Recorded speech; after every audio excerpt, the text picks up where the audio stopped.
깊은 상골짜기, 울창한 소나무 숲과 맑은 계곡물 소리가 끊이지 않는 곳에 기와 지붕을 얹은 낡은 한옥 저택이 자리 잡고 있었습니다. 한때는 명문가의 사랑채였던 이 저택은 이제 담쟁이 덩굴이 뒤덮여 있고 어스름한 저녁 노을 아래 창문은 텅 빈 눈처럼 보이는 등 쇠락의 이야기를 속삭였습니다. 마을 사람들은 오랫동안 이 저택을 꺼렸는데 그 이유는 불운과 비극에 대한 흉흉한 소문이 끊이지 않았기 때문입니다. 젊은 소설가 박서연은 글쓰기에 영감을 줄 고요함과 평화를 찾아 그 저택을 헐값에 구입했습니다. 도시의 번잡함과 경쟁에 지쳐 새로운 영감을 갈망하던 그녀에게 이 낡은 저택은 마치 운명처럼 다가왔습니다. 으스스한 외관과 괴담에도 아랑곳하지 않고 서연은 저택의 잠재력과 그 안에 숨겨진 이야기에 매료되었습니다. 그녀는 이곳에서 오랫동안 구상해온 한국적인 미스터리 소설을 완성할 수 있다고 믿었습니다. 저택의 짐을 풀면서 서연은 집안 대대로 내려오는 낡은 다락방에 대한 이야기를 듣게 되었습니다. 과거 집주인이었던 노인이 그곳에 들어가는 것을 극도로 꺼렸고 그 후로 다락방은 오랫동안 굳게 잠겨 있었다고 합니다.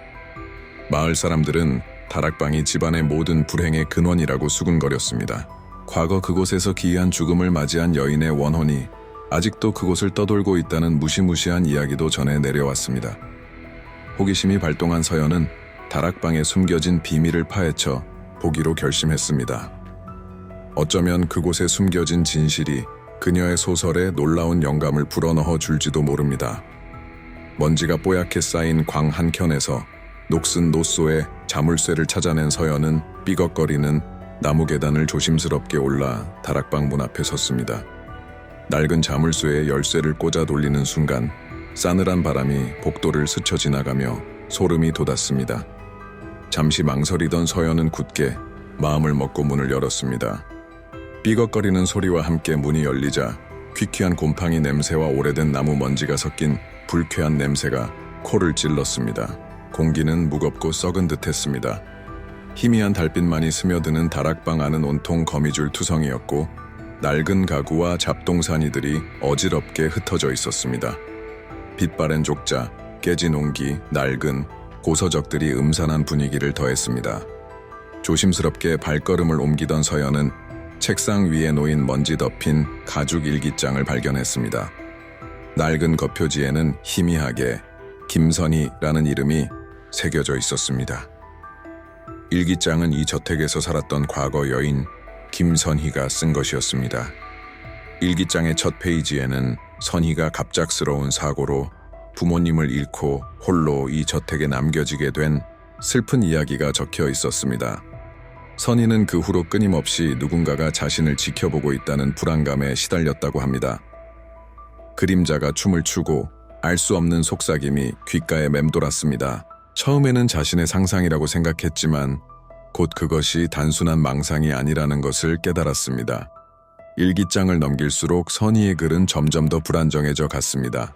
그녀는 저택에 악령이 깃들어 있으며 그 악령이 자신을 괴롭히고 정신을 갉아먹고 있다고 적었습니다. 선희는 그 존재를 검은 그림자라고 불렀습니다. 어둠 속에 숨어있는 형체 없는 존재, 텅 빈 눈으로 가득 찬 공포의 실체였습니다.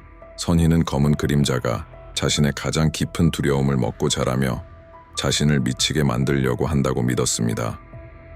서연이 일기장을 계속 읽어 내려갈수록 선희가 점점 더 심각한 피해 망상에 시달리고 있다는 것을 알 수 있었습니다. 그녀는 방문을 걸어 잠그고 창문을 두꺼운 천으로 가리고 검은 그림자가 자신을 덮치지 못하도록 필사적으로 몸부림쳤습니다. 하지만 그림자는 언제나 그녀보다 한 발 앞서 있었습니다. 선희는 검은 그림자가 꿈속에 나타나 그녀를 괴롭히고 현실과 환상의 경계를 허물며 그녀를 끊임없이 괴롭혔다고 기록했습니다. 일기장의 마지막 페이지는 처참했습니다. 선희는 검은 그림자가 마침내 자신을 붙잡았다고 절규했습니다. 그림자는 그녀의 방에 나타나 영혼을 빼앗아 갔습니다. 그녀의 눈은 텅 비었고 목소리는 침묵에 잠겼습니다. 일기장은 마지막으로 그가 내 옆에 있어 라는 섬뜩한 문장으로 끝을 맺었습니다. 마지막 글자는 엉망으로 뭉개져 알아볼 수 없었습니다. 서연은 손에서 일기장을 떨어뜨렸습니다. 심장이 격렬하게 뛰고 온몸에 소름이 돋았습니다. 다락방의 공기가 갑자기 차갑게 식는 듯 했습니다. 누군가가 자신을 뚫어지게 쳐다보고 있다는 불길한 예감이 온몸을 휘감았습니다. 서연은 주위를 둘러보았지만 아무것도 보이지 않았습니다. 하지만 그녀는 분명히 느낄 수 있었습니다. 검은 그림자가 바로 곁에 있다는 것을. 그 순간 다락방 문이 쾅 소리를 내며 닫혔습니다. 서연은 달려가 문손잡이를 잡고 돌렸지만 문은 굳게 잠겨 있었습니다. 그녀는 문을 두드리고 목이 터져라 소리치며 도움을 요청했지만 아무런 대답도 들려오지 않았습니다. 그녀의 절규는 텅 빈 저택 안에 갇힌 채 메아리처럼 울려 퍼졌습니다. 공포에 질린 서연은 떨리는 눈으로 다락방 안을 둘러보았습니다. 어둠 속에서 그림자들이 춤을 추고 섬뜩한 속삭임이 귓가를 맴돌았습니다.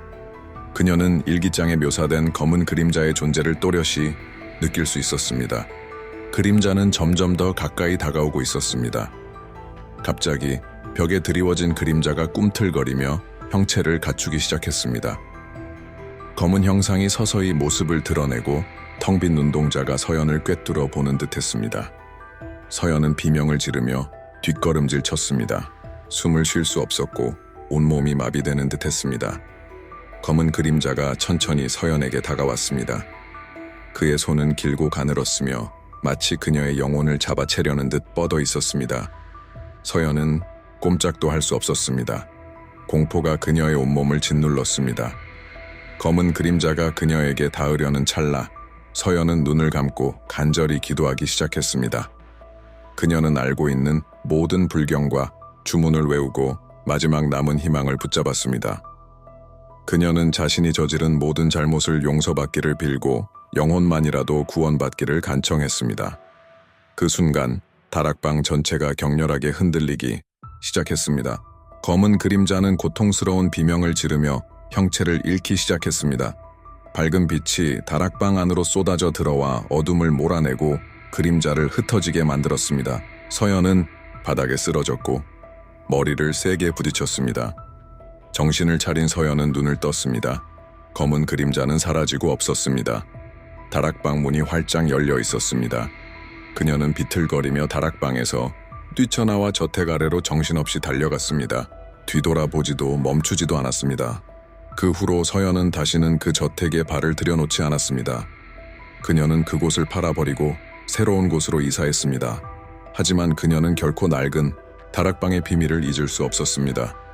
저택에 깃든 악령과 검은 그림자의 공포는 영원히 그녀의 뇌리에 각인되었습니다. 그 기억은 끊임없이 그녀의 꿈속에 나타나 그녀를 괴롭혔습니다. 시간이 흘렀지만 서연은 여전히 검은 그림자가 자신을 쫓아오고 있다는 불안감에 시달렸습니다. 그녀는 그림자 속에 숨어 언젠가 다시 나타날 날을 기다리고 있다고 믿었습니다. 그리고 그날이 오면 그녀는 더 이상 도망칠 곳이 없을 것입니다. 그녀의 영혼은 영원히 어둠 속에 갇히게 될 것입니다. 서연은 항상 주변의 그림자를 확인하고 밤에는 불을 켜고 잠들었습니다. 낯선 곳에서는 편안하게 잠을 이루지 못했고 새로운 곳에 정착하는 것조차 두려워했습니다. 그녀는 언제나 누군가가 자신을 지켜보고 있다는 섬뜩한 느낌에 시달렸습니다.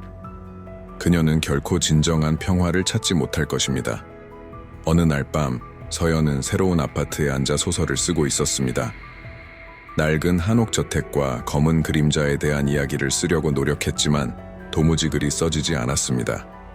검은 그림자가 그녀의 창작력을 빼앗아간 것입니다. 그때 갑자기 그녀의 등 뒤에서 희미한 속삭임이 들려왔습니다. 서연은 깜짝 놀라 뒤돌아보았지만 아무것도 보이지 않았습니다. 그녀는 다시 글을 쓰려고 했지만 속삭임은 점점 더 커져갔습니다. 그것은 다름 아닌 그녀의 이름이었습니다. 공포에 질린 서연은 자리에서 일어섰습니다. 어둠 속에서 검은 그림자가 서서히 모습을 드러내고 있었습니다. 그는 섬뜩한 미소를 짓고 있었고 텅 빈 눈동자는 기쁨으로 가득 차 있었습니다. 드디어 널 잡았어. 검은 그림자가 속삭였습니다. 서연은 비명을 지르며 뒷걸음질 쳤습니다. 도망치려고 했지만 다리가 말을 듣지 않았습니다. 검은 그림자는 천천히 그녀에게 다가왔고 손을 뻗어 그녀의 영혼을 움켜잡으려 했습니다. 이제 넌 영원히 나와 함께하는 거야. 검은 그림자가 귓가에 속삭였습니다. 서연은 두 눈을 질끈 감았습니다. 그녀는 자신의 영혼이 검은 그림자에게 빼앗기는 것을 느꼈습니다. 더 이상 그녀는 존재하지 않았습니다. 그녀는 그저 그림자일 뿐이었습니다. 다음 날 아침 서연의 이웃은 그녀의 아파트에서 비명소리를 들었다고 증언했습니다. 그들은 걱정되는 마음에 그녀의 집을 방문했지만 서연은 온데간데 없이 사라지고 없었습니다. 그녀의 아파트는 텅 비어 있었고 마치 그녀가 처음부터 존재하지 않았던 것처럼 보였습니다. 마을 사람들은 서연이 검은 그림자에게 홀려 사라졌다고 수군거렸습니다. 그녀의 원혼은 이제 낡은 한옥 저택을 떠돌고 있으며 그곳을 방문하는 모든 사람들에게 불행을 가져다 줄 것이라고 쑥덕거렸습니다. 그들은 그 누구도 그 저택에 가까이 가지 말라고 경고했습니다. 검은 그림자가 여전히 그곳에 남아 새로운 희생자를 기다리고 있기 때문입니다.